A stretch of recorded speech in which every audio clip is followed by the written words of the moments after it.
And he said that is the royal road of self-realization.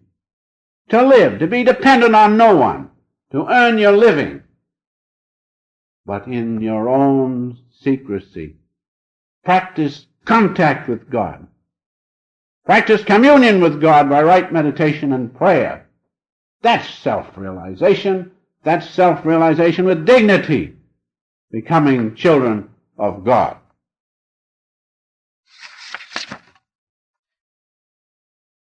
And now one or two other things and then we're through. Those who are not married, of course, unmarried people, should seek those mutual activities wherein divine love is cultured rather than human love and attachment to worldly things. That is, they should have their activities with nature, so to speak, in the mountains, in the seashore, doing those things whereby they are taken away from the artificiality of worldly living. I'm sure we all agree they should keep away from the movies, the dance halls, and the nightclubs. I haven't seen anything good come out of them yet, have you? But I've seen people walking along the seashore or taking trips together, talking about nature, where they have come out wonderfully well. I think the answer is simple. Unmarried people, do that. Keep your activities cemented by divine love rather than human love and human activity. Of course, we have to be in the world, we have to live in it. But we can be above it, be in the world but not of it, as the great Larry DeMarcia has shown. And so, in conclusion, to those who are already married, who perhaps question the finding of the soul companion, well, don't give up. There's nothing so bad that couldn't be worse. Or as the optimist said, he fell 10 stories and each bar shouted, all right, so far. So in your marriage, how do you know? You say, oh, it can never be right. How do you know, husband? But God wants you to save your wife. And how do you know, wife? But God wants you to save your husband. Don't think this is fantasy. It is not. Look at the lives of some of the greatest saints. St. Paul, St. Anthony, Mary Magdalene, St. Augustine. Their lives were not anything to shout about, were they, on the good side?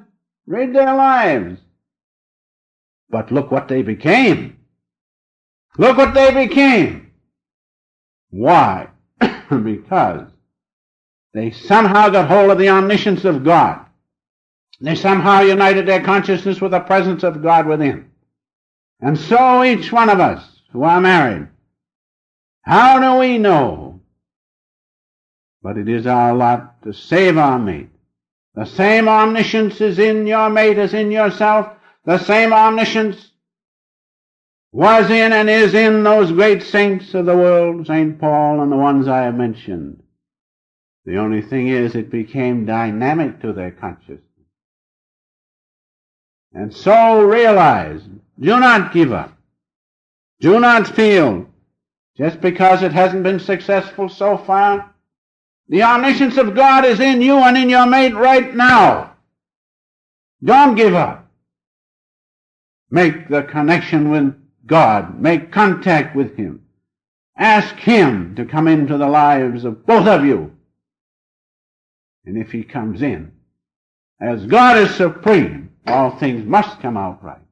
And you will find your soul companion, yes, right in the mate you have now. Don't think you've got to change it, because the omniscience is in each and every one of us just the same. Realize that.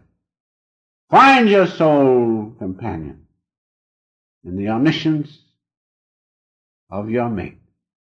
Having that, both will have all things, because God is the supreme mate He is the supreme one. He's in each and every one of us. In order to profit from these practical teachings in a meaningful way, which will have a definite and tangible impact in your life, we suggest that you subscribe to the Self-Realization Fellowship's home study course on the science of yoga. Please visit the SRF on the web at yogananda-srf.org or call the SRF's Mother Center in Los Angeles, California at 323-225-2471.